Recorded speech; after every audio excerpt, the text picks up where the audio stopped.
Neville said something incredibly powerful. A desire is the awareness of something that already exists. Let that sink in. Your desire isn't a fantasy, a dream, or a maybe someday thought. It's not something your mind invented out of nowhere. Your desire is your deeper self. God is showing you a version of reality that already exists in imagination. If you can desire it, it means there is a version of you who already has it. You're not imagining something impossible. You're remembering something your consciousness has already touched. And here's the part most people miss. Desire is memory. But memory from the future. It's your inner being whispering, "This is possible for you. This is available. This is already yours in consciousness. Step into this." So when people say, "Maybe my desire isn't meant for me," Neville would say the exact opposite. The persistence of your desire is the confirmation that it is meant for you. 2. The persistence of desire is the first sign to never give up. Here's something people rarely understand. If your desire keeps coming back, even after fear, even after doubt, even after disappointment, that's not random. It's evidence. It means the state already exists. The imaginal act is alive. The creation is finished. Neville taught, an idea persists only because it is real. If your desire were meaningless, it would fade. It wouldn't return again and again. It wouldn't pull at your heart. It wouldn't speak to you in moments of quiet. The reason it keeps returning is because you are being drawn toward the version of yourself who already has it. This is why giving up is illogical. You're not chasing something uncertain. You're aligning with something already created.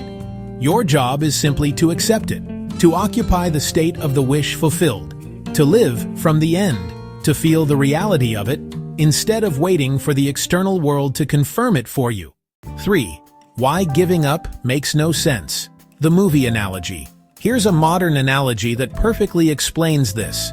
Imagine you're watching a movie you've never seen before. You're halfway through. The plot is building. The characters are growing. The tension is rising. And suddenly, you turn the movie off and say, "See? It didn't have an ending." But you never stayed long enough to watch it unfold. Reality works the same way. Giving up doesn't stop your manifestation.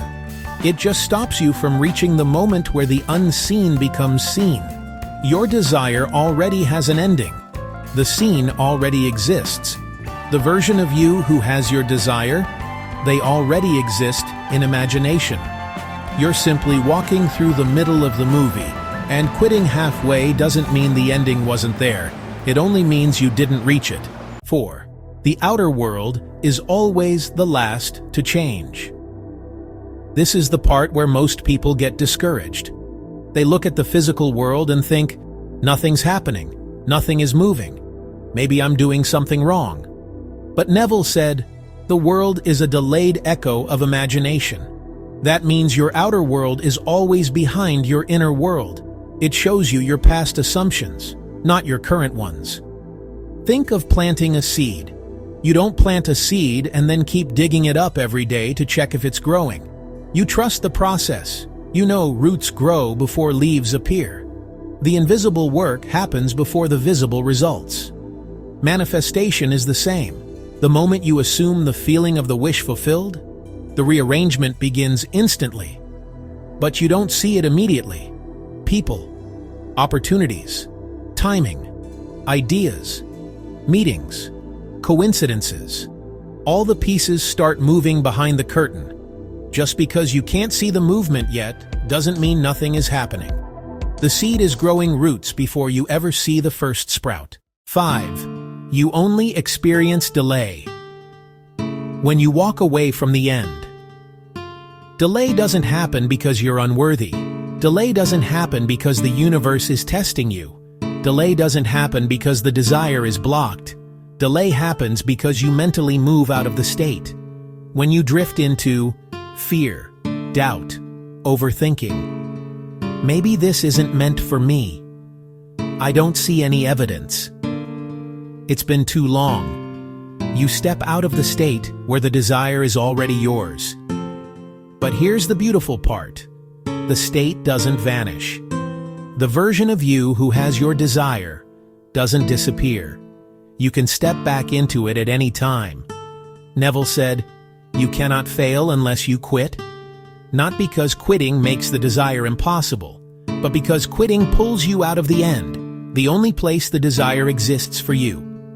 Every time you return to the feeling of the wish fulfilled, you return to the timeline where your desire is inevitable. 6. The real reason. You should never give up. Neville taught that imagination is the only reality. Your desire didn't come from the outside world. It came from within, from the deeper, wiser, eternal part of you that knows what is possible. And here's the truth. You can never actually give up something your soul knows is yours. You can get tired. You can doubt. You can question. You can take breaks. But the desire itself is eternal. It continues calling you because consciousness already created it. You're simply being guided toward the experience of it. If the desire still lives in you, it's because the version of you who has it still exists. All you're doing now is aligning with that version, stepping into that state, walking the path of inevitability. You're not trying to force something into existence.